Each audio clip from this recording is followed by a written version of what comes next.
Welcome, everyone, to the NoDQ.com live recap of Friday Night Smackdown for January 31st, 2025, the final episode of Smackdown before the 2025 Royal Rumble premium live event in Indianapolis, Indiana. Tonight was the go-home show, the final build for the Rumble.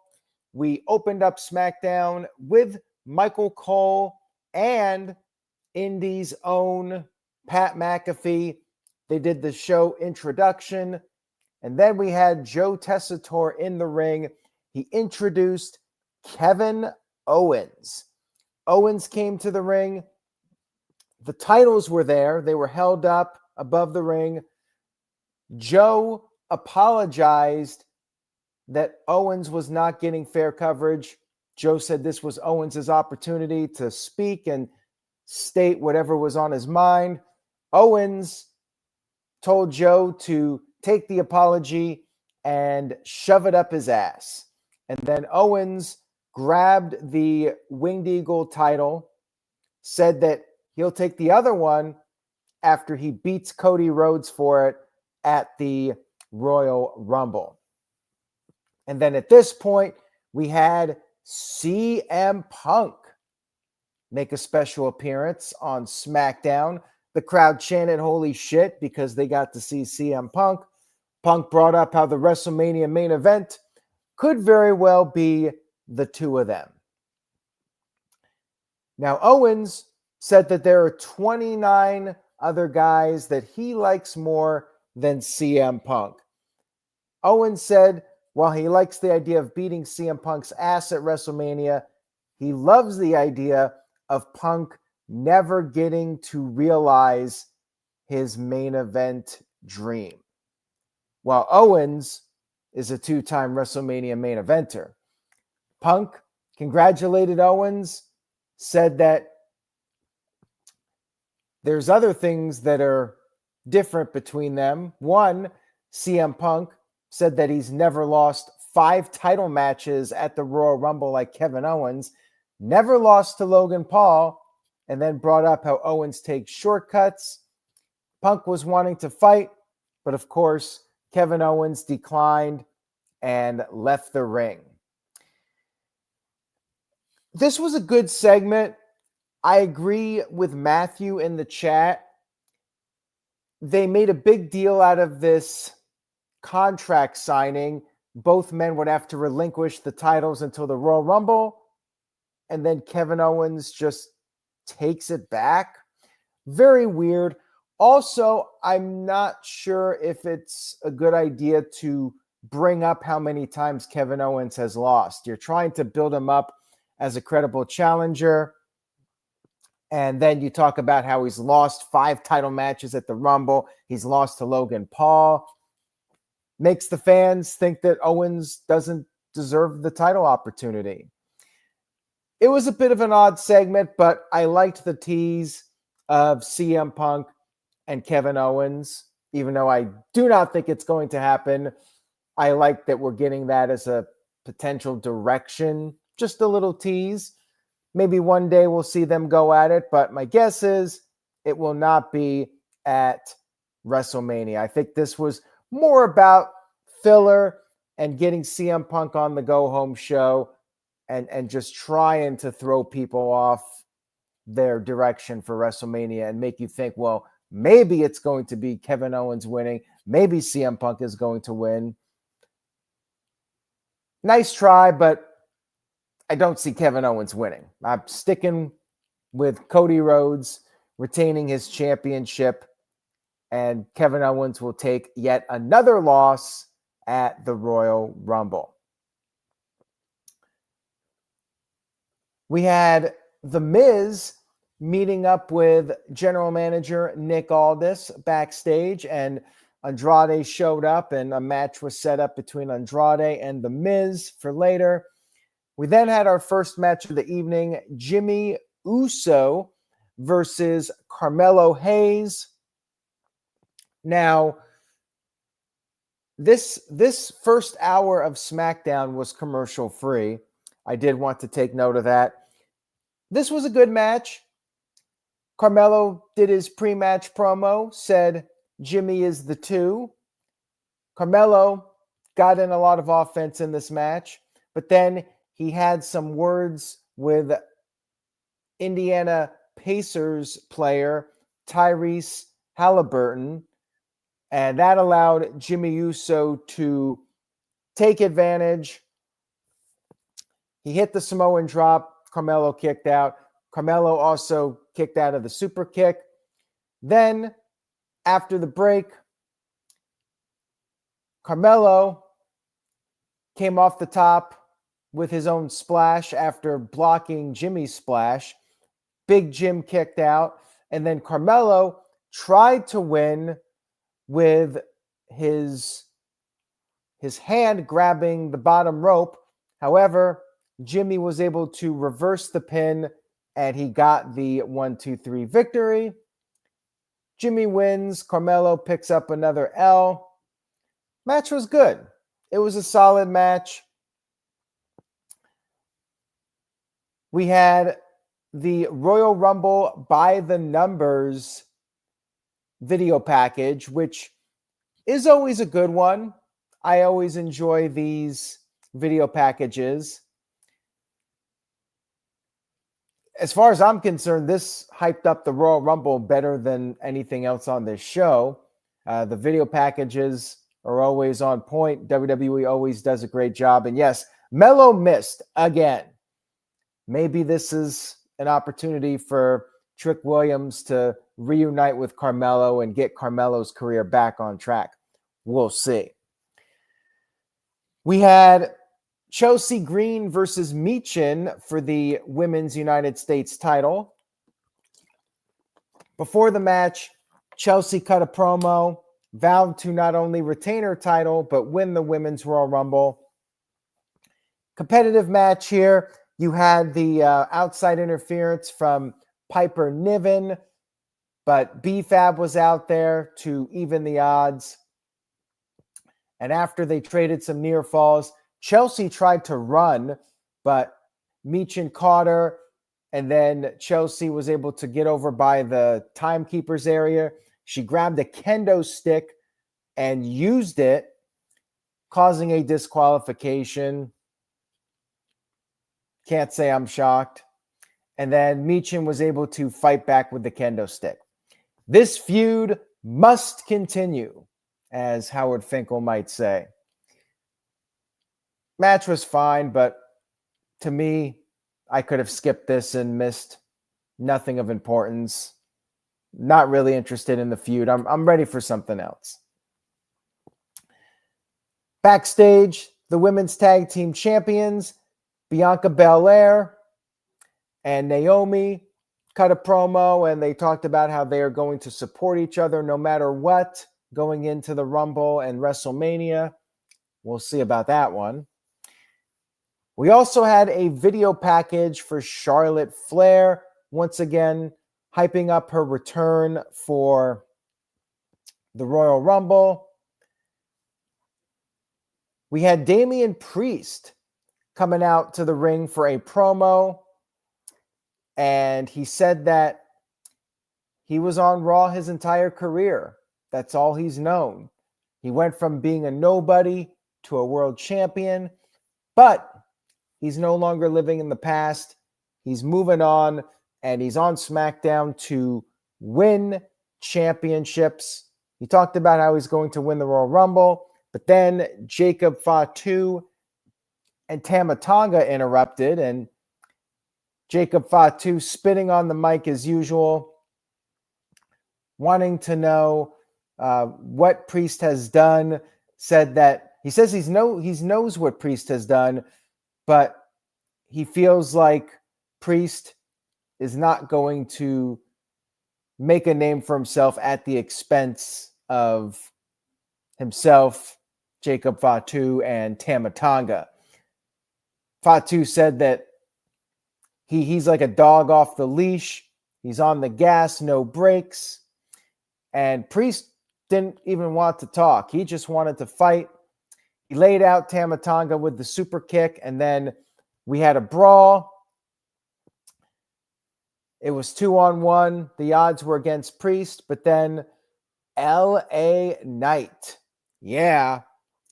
came out there and he was able to even the odds with a steel chair, but then Fatu punched the chair out of LA Knight's hand, and it was Priest who recovered, and then Knight was able to send Fatu out of the ring with a chair, and then a challenge was issued, a tag team match for the main event. Pretty standard segment here.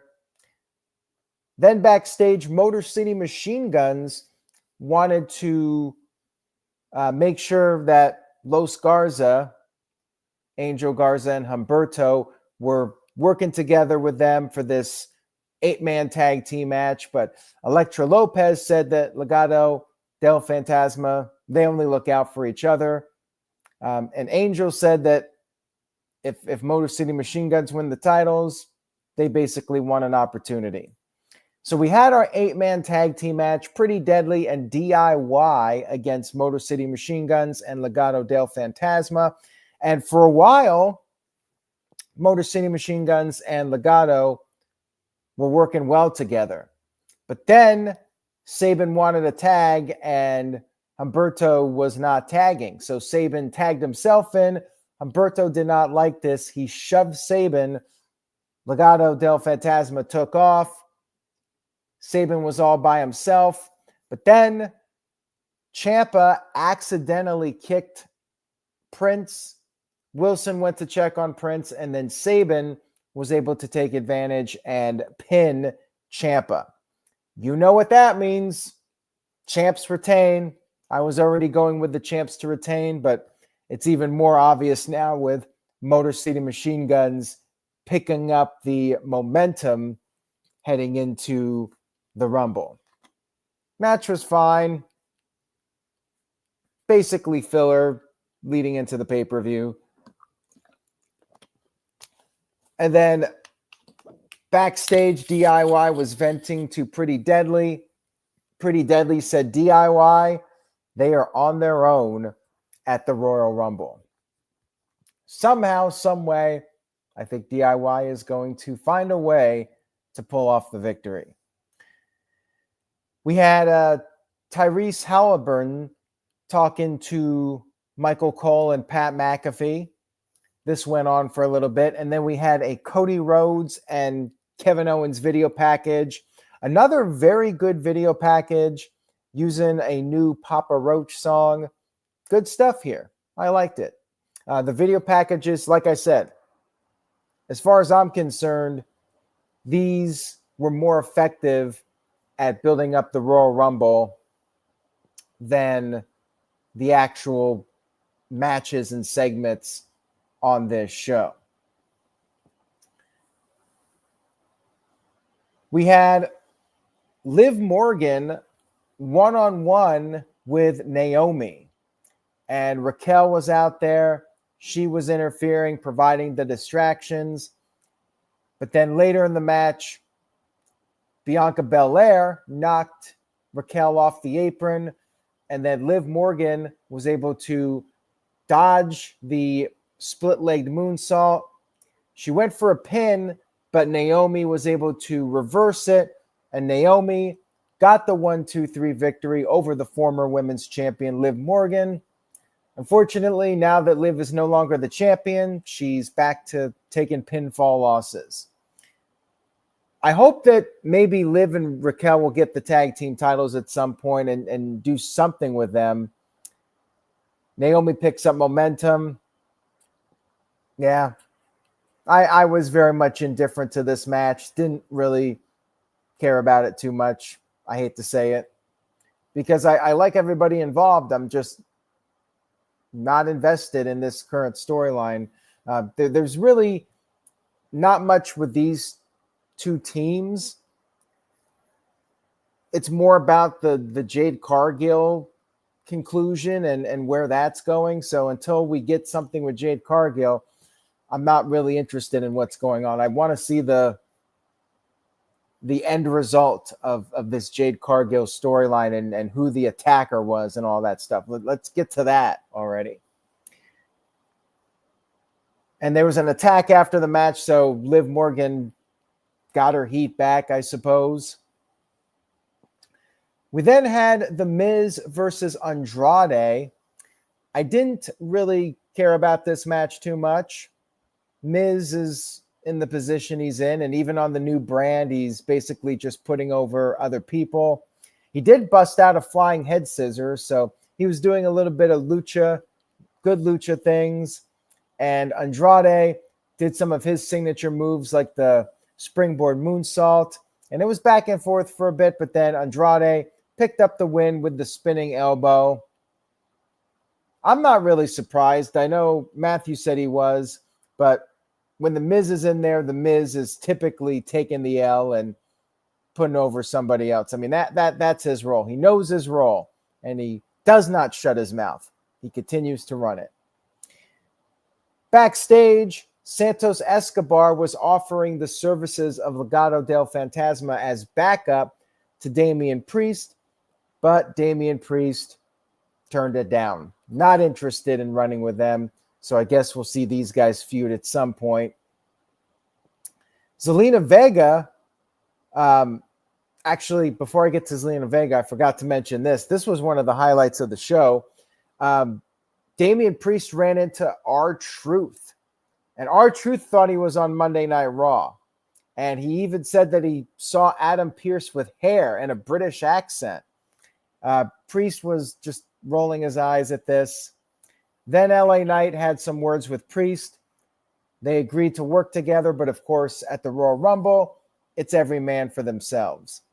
And R-Truth said maybe the three of them should form a tag team.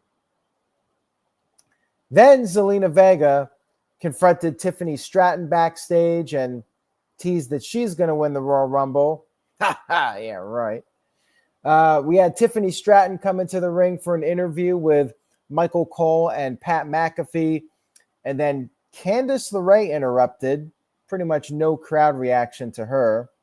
I mean, Candice, for whatever reason, has not been able to get over on the main roster, which is a shame because she's very talented.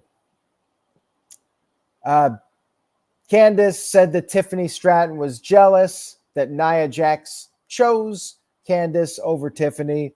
And then Nia Jax showed up with the attempt at a cheap shot, but she accidentally hit her friend Candice.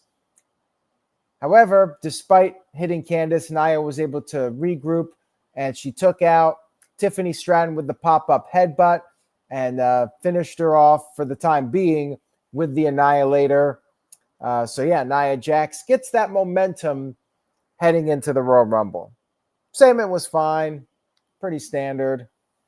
And then we had our main event of the evening, LA Knight and Damian Priest versus Jacob Fatu and Tama Tonga. Everybody started brawling right off the bat. Order was eventually restored. And then Fatu avoided the BFT. Tama Tonga grabbed LA Knight's foot. Bad guys had the upper hand for a while, but then Damian Priest got the hot tag. He did the old school crossbody, basically the Undertaker's old school move, but he does the crossbody instead of the shot to the back. Then LA Knight sent Jacob Fatu over the barricade, and then Priest finished off Tama Tonga with the South of Heaven chokeslam. No surprise here. But then after the match was over, Jacob Fatu got back in the ring and laid out Damian Priest, gave him the moonsault to get his heat back. It was fine. All in all, show was a bit below par. Like I said, I think the video packages were better than anything else in terms of hyping up the Royal Rumble. But it shouldn't be the video packages that carry the show. I just have to say. Shout out to good old JM Jeff Meacham, who is in the chat room. I am going to give SmackDown, I'll give it a 5, which is right in the middle.